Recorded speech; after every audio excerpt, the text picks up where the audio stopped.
Time now for your forewarned weather with Cedric Haynes. All right, let's talk about these temperatures on this Wednesday. You know, some folks call it the busiest travel day of the year. Now, whether you're traveling to go see family and friends or you're traveling to the grocery store to do those last-minute errands, if you're trying to get an early start this morning, check it out. We've got lots of 20s and 30s out there, so bundle up. You have to dress for winter to start the day. Temperatures down to 20 in the Heber Valley, 27 in Vernal, 28 in Provo, 35 degrees, one of the warmer spots here in Salt Lake City. We've got 32 in Escalante, 30 in Moab. A little nice 41 degrees right now in St. George. All right, let me give you the big weather picture here in case you are traveling. Again, the good news is if you're traveling anywhere from, let's say, Salt Lake City, Denver, over towards Albuquerque, back towards California, no weather issues. High pressure giving us chilly conditions, a couple of passing clouds, but really nothing that's going to cause you any issues. There is a weak system that's trying to make its way into the Pacific Northwest. That'll keep a few rain and snow showers up towards Montana, back towards Seattle and over towards Portland, but we're not going to be worried about that. Now, there is a big storm system across the eastern half of the country, and this one means business. You can see all these tan-shaded boxes from Iowa through Michigan, Ohio, all the way over towards New York, Buffalo. Those are high wind alerts that have been issued there with this low-pressure system. We call it the wind machine. Continue to crank up the winds there, but ahead of it, we've got some wet weather along the I-95 corridor. So if you do have travels to the East Coast, expect delays. If you've got travels from Detroit over towards Chicago, Minneapolis, expect delays. In fact, Minneapolis seeing some blizzard-like conditions out there early this morning with that system. For us, nothing like that to worry about. Low 50s for your high along the Wasatch Front. We'll call it partly sunny. Temperatures will be a little warmer than yesterday. We were stuck in the 40s. I think we're back into the 50s as we go throughout this afternoon. As you look at your forecast in southwest Utah, I've got us in the low 60s for highs today with mostly sunny and fairly pleasant conditions. Let's walk you through Futurecast here. Not a lot to show you, which is always good news this time of the year, but again, you can see quiet conditions across the Intermountain West as we go throughout the rest of your Wednesday. As we go into your Thanksgiving Day, we'll have a couple of passing high clouds similar to today, but again, no precipitation. That stays well to the north and west.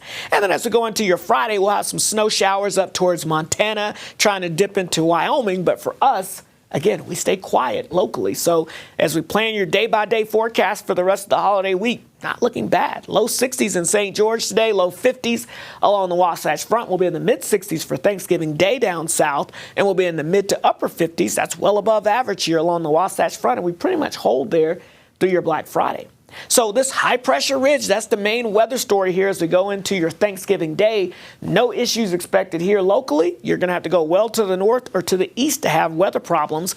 But by the time we get towards your Friday into the weekend, we're still tracking that potential of a disturbance bringing us some chilly conditions. But there have been some changes, and one of the big changes you may notice, we've seen this before this year, the storm now looking like it's going to split before it moves in. So what does that mean? It means a weaker system overall. Part of the energy, the main energy, goes to the north, and we get the southern tip of the energy there, which means not a lot of moisture. Still a chance of a little wintry weather this weekend. Doesn't look like it's going to be a significant event. Maybe another stronger system by the beginning of next week. But again, we've seen this before.